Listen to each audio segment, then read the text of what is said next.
Today's video is going to be about sharpening our carving tools. That's what we're going to be talking about and doing. So we're going to learn how to sharpen them proper and keep them tuned up, keep them in peak performance. So the reason why we're making this video is largely because I wish somebody 30 years ago had taken the time to explain this to me, and it would have saved a lot of painful trial and error, mostly error. So anyways, let's go ahead and jump right into it. So I think a good place to start this discussion is to talk about mistakes that we all make. So let's do that. Mistake number one that we all make is we kind of think that sharpening is one thing. And sharpening is not one thing. It's a few stages that are easy to understand. You just have to take time to explain what they are in your mind or with someone. In this video, we're going to take the time to explain the steps, and so we better understand them. So that's mistake number one, thinking that it's all one thing. It's not one thing. It's a few different steps.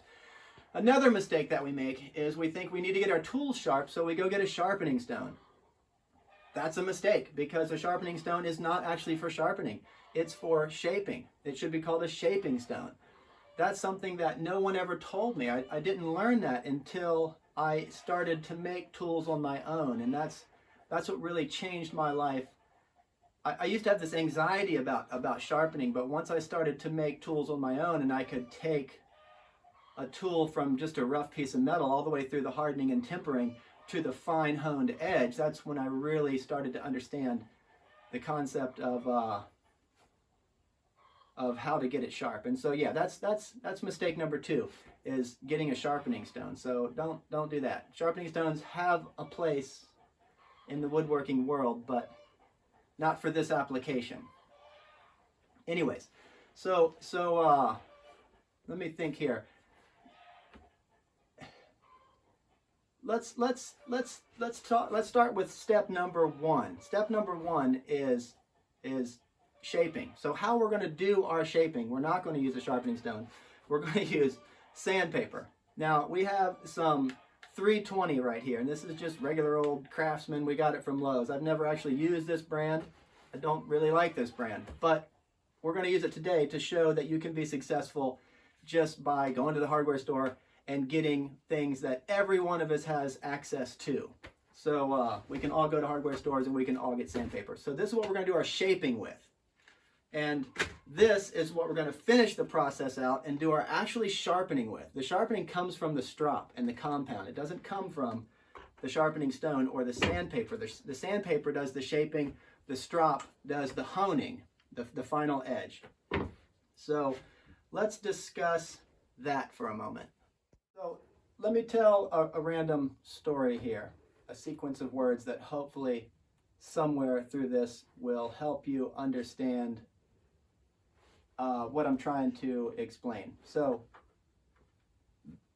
when you start,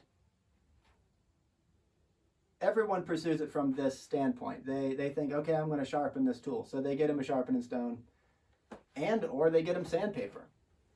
And they go to sharpen and they think, okay, I'll spend a lot of time because I want this to really be sharp. If I spend a small amount of time, it will be a little bit sharp. If I spend a large amount of time, it will be largely sharp. That's not really how it works. Like, if you're doing something and you look like you're doing it, it doesn't matter how long you spend looking like you're doing it. If you don't physically, microscopically understand what you're doing, then it doesn't matter how long you spend doing it, because you're never going to accomplish what needs to be done if you're not actually doing what needs to be done. And so that's why I'm going to tell this story. Okay, so how many of you guys have heard, I'm sure a lot, I'll answer my own question there, I'm sure a lot of you guys have heard someone say, or you yourself say, or think, that, yeah, man, it takes my knife, it takes a really good edge, but it just won't hold that edge. It won't hold it. And then we generically write it off as, they don't make steel like they used to. And in some situations that's true, but almost no situation is that true. It's nice to blame it on the product, the knife, but in reality it's our own misunderstanding. And so let me elaborate on that further. So what's happening is, the reason why it takes an edge and doesn't hold it is because of this. And I'm telling this story so it can help you better understand what I'm going to try to explain in these different steps that we're going to be taking. Okay, back to takes an edge but won't hold it. So what happens is everyone takes their knife and they get them a piece of sandpaper or a sharpening stone and they commence to rubbing back and forth. And then what happens is they don't understand this. So let's think about it a little bit like more technical. So the top surface of that abrasive, whatever you're using, sandpaper or a sharpening stone, if you were to take that sharpening stone, you were to cut it in half, and then you were to like put it up and look at it on a microscope, you would see that the top of that abrasive surface, the sandpaper or the sharpening stone, is it's bumpy. It's not straight. It's not flat. It's bumpy, and that's what actually removes the material. It has to be that way. It's an abrasive surface. So those little grains of sand stick up, or grit, whatever, and that's what causes them to actually grab the metal and remove it, allowing you to shape that edge. But what happens is, when you rub your knife back and forth on there, it ends up mimicking it matches the top surface of that sandpaper or that stone. And what that does is that puts a microfine serrated edge on your knife. There's a term for that. See, that's called the burr. The burr is what you're raising. So that's that burr. You raise that burr or that wire edge. Here, everyone talks about this mysterious burr, but I'm not sure everyone understands exactly what that is. Anyway, so when you match your knife blade back and forth on that sharpening stone, what it's doing is it's raising that burr. It's raising these points, and it puts a microfine serrated edge on your knife. And when those points stand up like that, really proud, you take that knife edge and you put it on your thumb and you think, wow, and you feel those points digging into your thumb. And you think that knife is really sharp because you can feel those points just digging in. Then you go to carve, it immediately loses its edge. And you think, well, it took an edge, but it just don't hold it very long. But that's not true. What happened is you raised that burr accidentally without knowing what was happening. Those microfine serrations, those points, and those points standing alone up there are very weak. They're not strong at all. And when you went to put it into a piece of wood to cut, all of those points just bent over immediately because they were standing alone and they didn't have any strength like that. And so they bent over immediately and you lost your performance on the first cut. And then you wrote it off as the product is faulty, not your ability. And so, very tempting, but often not true. It's not the product, it's your ability and your lack of understanding. Okay, so what you're trying to do in sharpening is to raise that burr, to reshape the bevel, and to raise that burr, to get those points to stand up there really, really high. And so when you get those points to stand up, that's not the end. That's the beginning of phase 3, is what that is. So phase 1 in sharpening is to shape the edge. Phase 2 is to raise the burr. And phase 3, step 3, is the honing process. Okay, so when you get that burr to stand up, those points, when you get that burr to stand up, you're not done. What you have to do is you have to take this strop, and this strop, it has a microfine abrasive compound on it. It's no more than a piece of leather glued to a board. Some of you will know what it is, and some of you won't know. So that's why I'm going to have to explain. It's just a board with leather glued on it, and you put a compound on it. I'll explain the strop and where to get it later. Anyways, back to how the strop works. So you have your knife edge, and you have these points raised up. The burr is raised. Now you have to knock that burr off, and you knock that burr off with this strop. And so this side here, this side here, this side here, pushing away. And what that does is just like bending a piece of wire in half, a fatigue break. It pushes the burr to this side of the edge, and then it pushes the burr to that side of the edge until eventually it breaks those points off, but it doesn't bend them back into themselves. It removes those top weak points.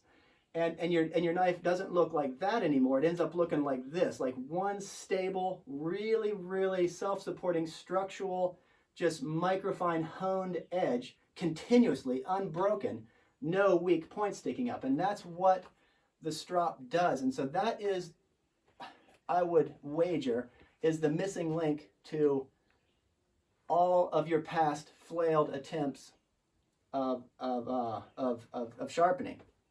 So that was a painful description, but I think that will help you follow along when we're actually beginning to put steel to our abrasive surface and get the edge. It'll help you understand what we're doing. So let's go ahead and put some cutting edges to an abrasive surface, and you can track along and understand better now that I have painfully described that story to you. Let's go ahead and do that. Okay, so where we're going to start here is this edge has a long ways to go. There's still some flat spots on the end because it was just roughed out. Now, what we're going to use to do that with is this is a 6-inch random orbit. Now, that's not the tool for the job because it randomly orbits, and that's not what you want. But you'll see how we use it and able to become effective with this tool. We let it run true until it's just spinning exactly true. And there's a bit of magic in that too, because when you're sharpening with some sort of electric tool, you don't want to put a lot of pressure. If you put a lot of pressure, you generate a lot of heat. And that is where you go wrong, is generating heat, because that can change your temper. You don't want to generate heat. And so with this random orbit, if we don't put any pressure, it runs true. But if we start to put too much pressure, it reminds us to stop putting that much pressure, and it'll start to random orbit. As soon as it starts to random orbit, we stop. So anyways, I'm going to use this with a piece of 220, and this has a foam pad which doesn't generate any heat. So no heat's going to be generated here. So I'm going to use this to rough out the outside edge. So let me go ahead and start on that.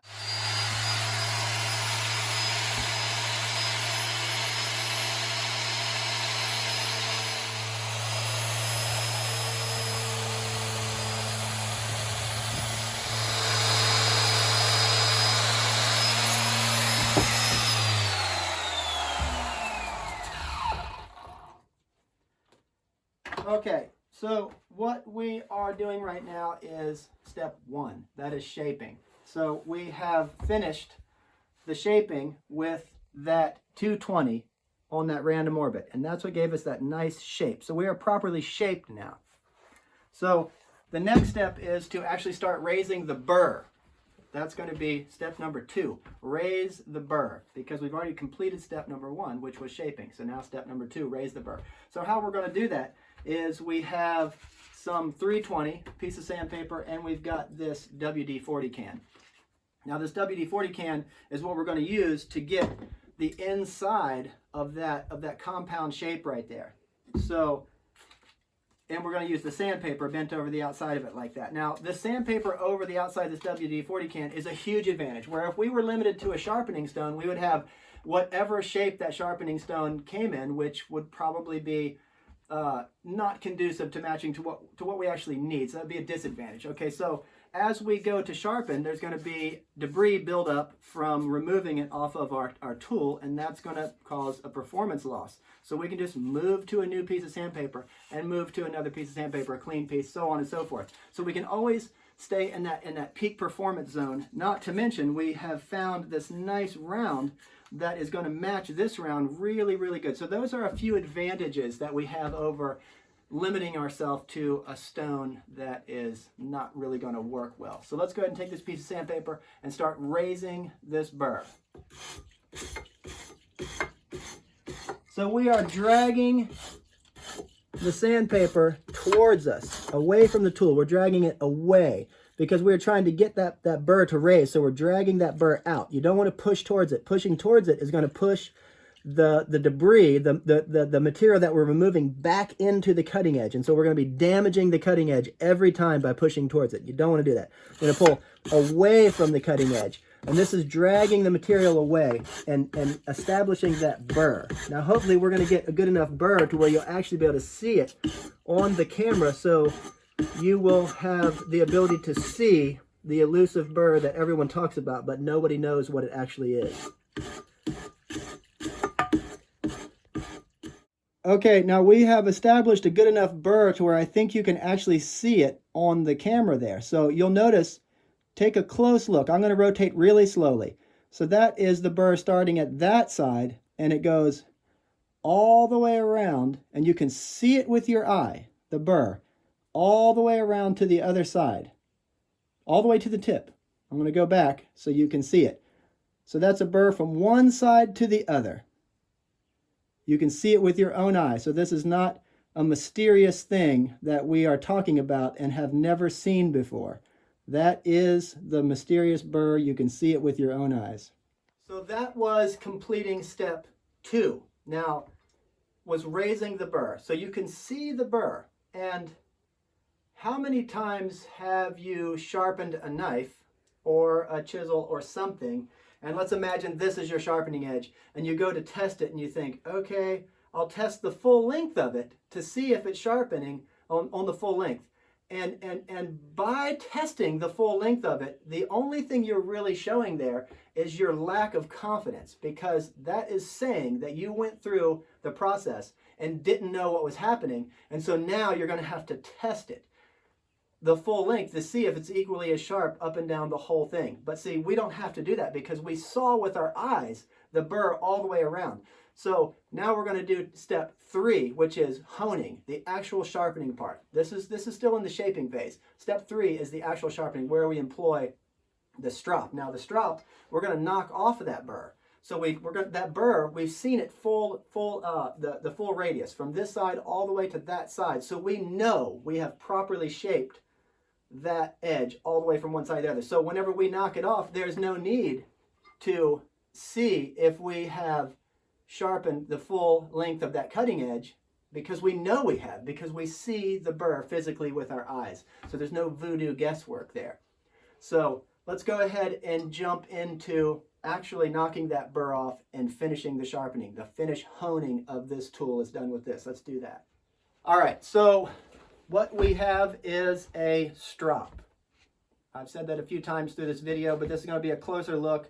Some of you already know what one of these are and probably already have one of these, and that's good for you. But some of you won't have one, and this will be the first time you see one.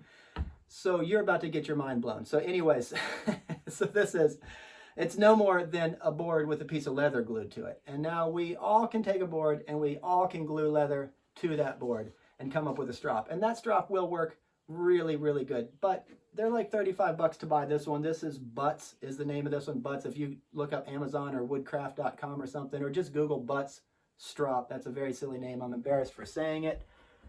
But if you look up this strop, this is the one I'm recommending using, because it has the nice round, has a couple of flats, it has this point, very versatile and really good. Now what makes this strop good is all of those shapes, but also it's because it's a very thin piece of leather glued to a really hard board. Now what that does is when you're sharpening, this will be a magnified version of what's happening. When you're honing the edge, this is your cutting edge and this is the strop. What you don't want is it to round up like that. That's an exaggeration as you're drawing your edge over it, because that's going to round over that edge. So if you use a thick piece of leather, that's what's going to happen. It's going to sponge in and round over that edge. You don't want that. You want that to stay crisp as you drag that edge over it, to keep that edge really, really pointy and not rounded over. And so that's why this is a good one, because that piece of leather is really thin. Okay, back to this strop.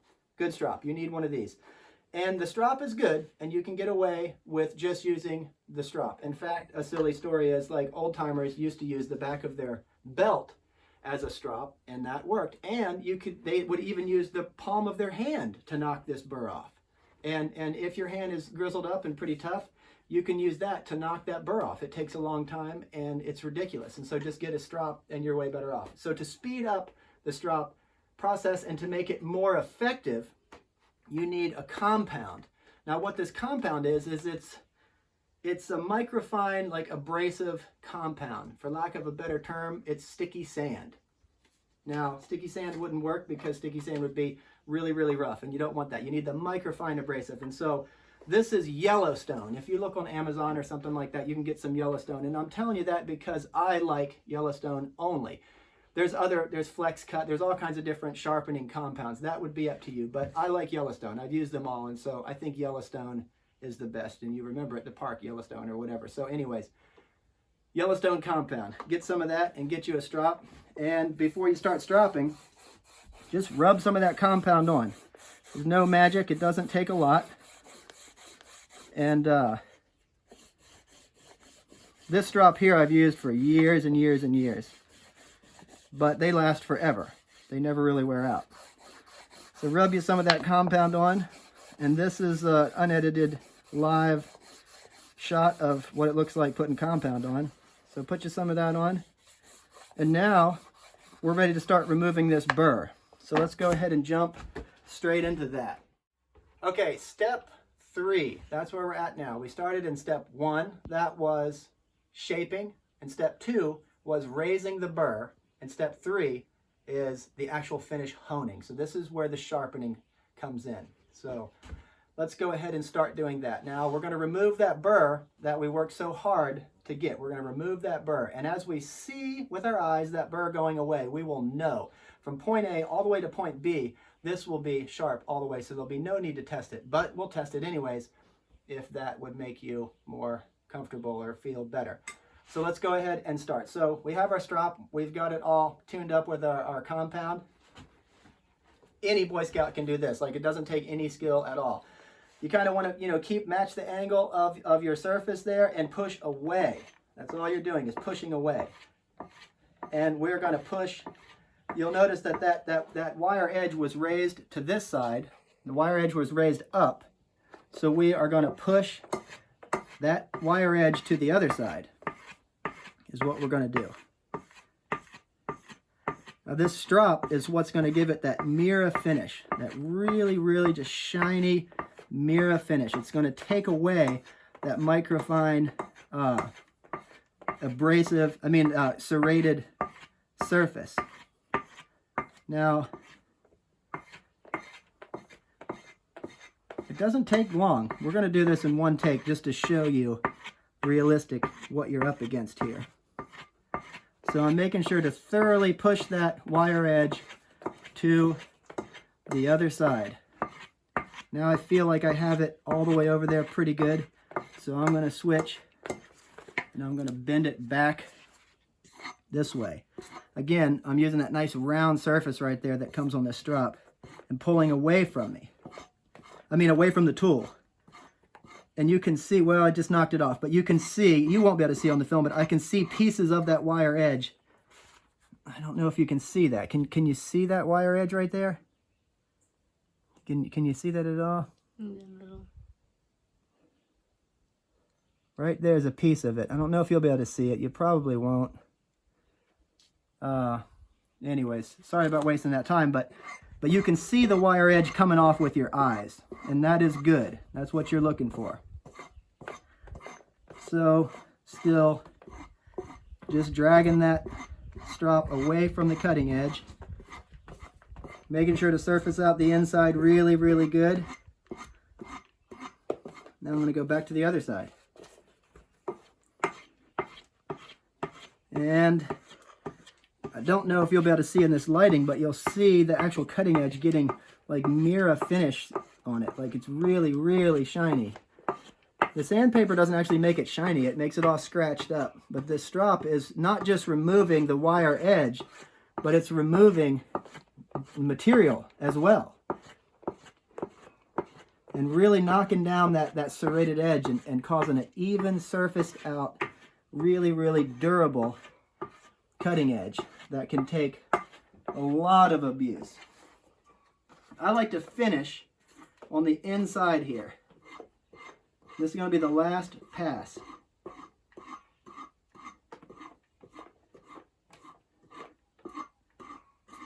I like to finish on the inside.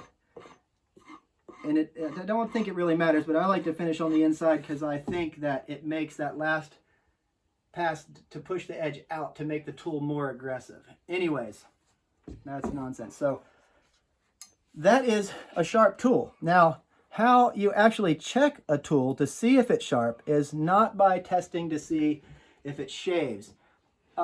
It doesn't take much of a sharp edge to shave. Almost any primitive edge can brutally rip hairs in half. That's not how you test to see if it's shaved, but that's often how people, it's razor sharp. Well, razor sharp is like, that's the beginning. That's not where you need to be. You need to be way past razor sharp. Razor sharp is barely the intro to sharpening.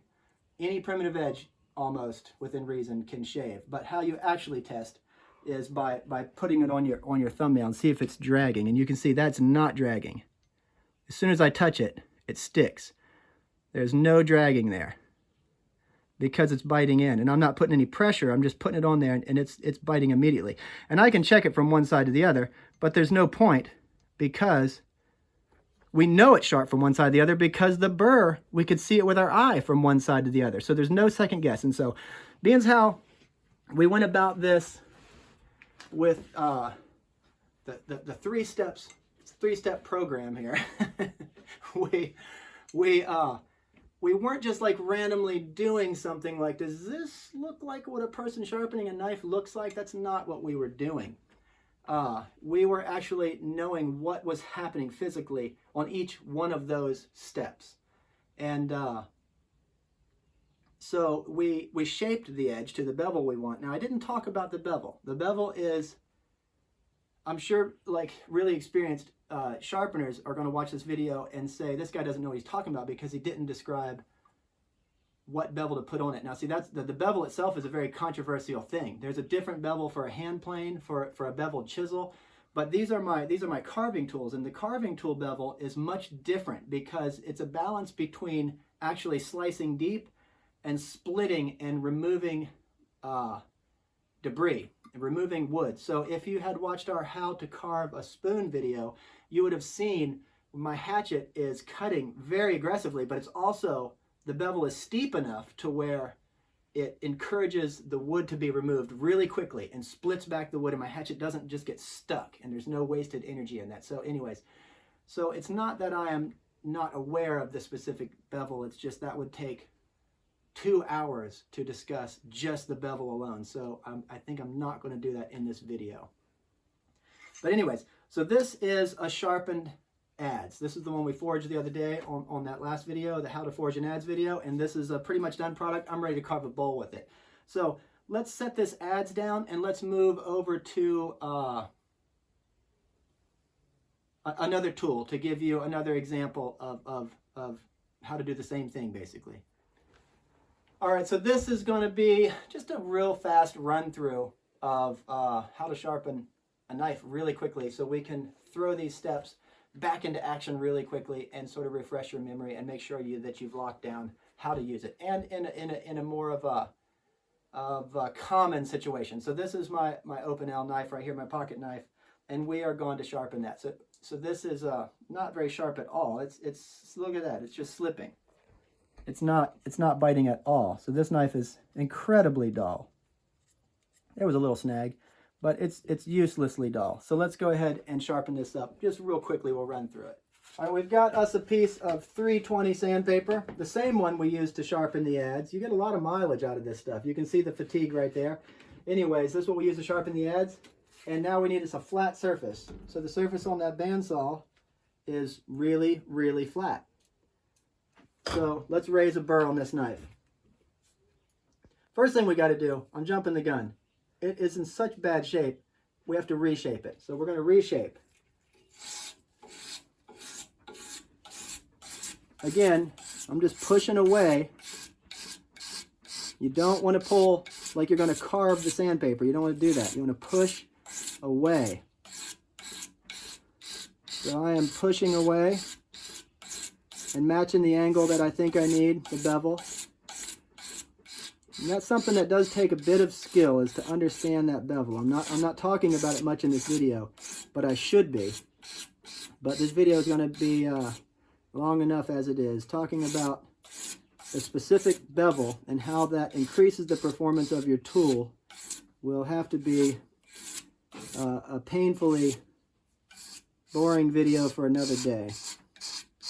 Anyways, so that's looking pretty good. So we have it shaped out good. Now I'm going to concentrate on these nice long intentional strokes here to raise a burr. That's what we're trying to do now. We already have step 1, shaping. We're in step 2, raising the nice burr.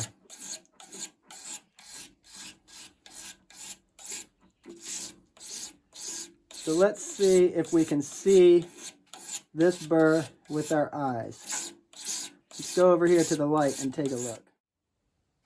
So you can see that burr, and you are on the other side of the world, seeing it through on this really chintzy camera phone here. So in real life it's way easier to see. But now let's go, and you can see it full length. So now we know that we're going to have this knife in peak performance from one end all the way to the other. Let's go and hit it with the strop and knock that burr off. So I already have compound on here from sharpening that adze, and we're going to knock that burr off. Again, we're just taking nice long strokes, pushing away from it. This happens real fast. We're pushing away from it. We're not acting like we're carving the strop or anything, because that would be pushing or pulling that burr back into itself, or cutting the strop and ruining the strop. So, real easy to do here. Just peeling away. This is a live, unedited cut of how to sharpen your knife here too, how to strop it. And again, you can see that the sandpaper has scratched it, but the strop is actually polishing that scratch out of it, bringing it back to that mirror, really shiny mirror edge, that mirror surface.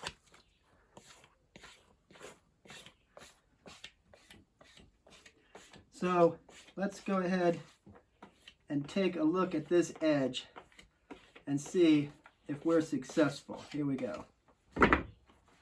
Okay, so you could see, again, you could see the burr from one end to the other, so we don't need to test it, but we're going to do it anyways just to show you that it is sharp. So from one end all the way through to the other, it's snagging on my thumbnail there, and it's not slipping. That's how you test. It doesn't take any edge can shave. So see, that's not, there's no magic to that. Any primitive edge. So that's easily shaving. Let's just in case you guys don't believe me, let's try this here. And so look at that there. That's my adze, and that's kind of gross. But any primitive edge can shave. Getting to the point of being able to shave is that's just the beginning.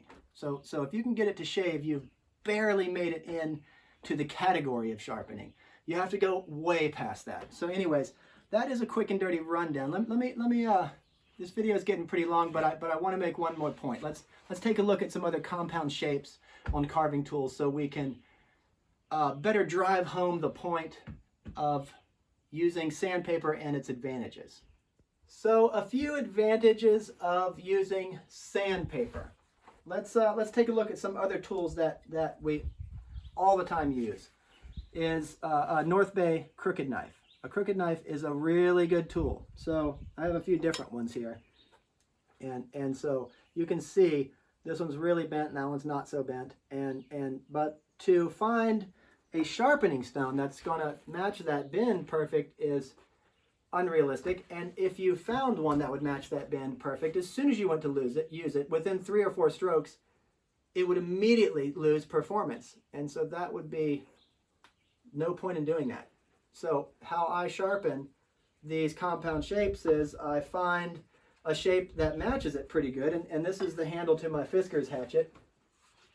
Everyone should have a Fisker's hatchet. They're really good. And so again, I just bend my piece of sandpaper over there, my 320, and that matches really good. And so I can follow the old 3-step program: shape, raise, and hone. So that's the shaping right there. And you can see it just matches really, really good. And that nice long flow. See, it would be hard to get a stone to match that. And on the other one, I kind of rotate over here to the side, and I follow this side profile a little bit because it's not so drastically round. And see, that matches that perfect. So again, I can just shape, raise, and hone right there. Anyways, just a few more advantages of using sandpaper.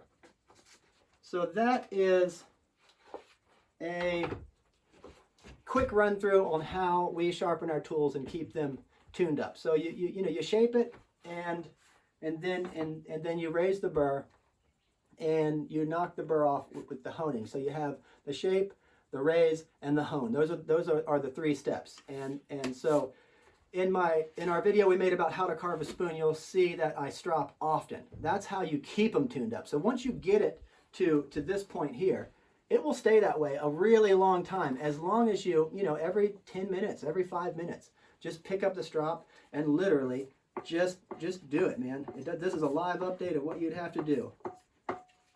It doesn't take long. You just go over it like this every couple of chops, every 5 minutes of cutting or something, and you're right back to that peak performance. And that's where you need to stay when you're carving, is in that peak performance. So anyways, I hope this video brought some value, and I think it will. I think anybody who watches this video will be more successful in sharpening their tools because they can understand the steps, and they won't just sit there for a period of time thinking, I think this is what sharpening looks like. It will bring them into the reality of they'll know what they're actually doing for each of those steps. So hope this video brought some value. Sorry it was so long. I did kind of feel like there was a lot more to explain here, but the video would end up being 5 or 10 hours long, so I'm not going to explain everything that there is, but I think this is enough to to get you armed to where you can approach the topic on your own and be moderately successful. So I hope it brought you some value. Hope you enjoyed watching it, and we'll see you next time.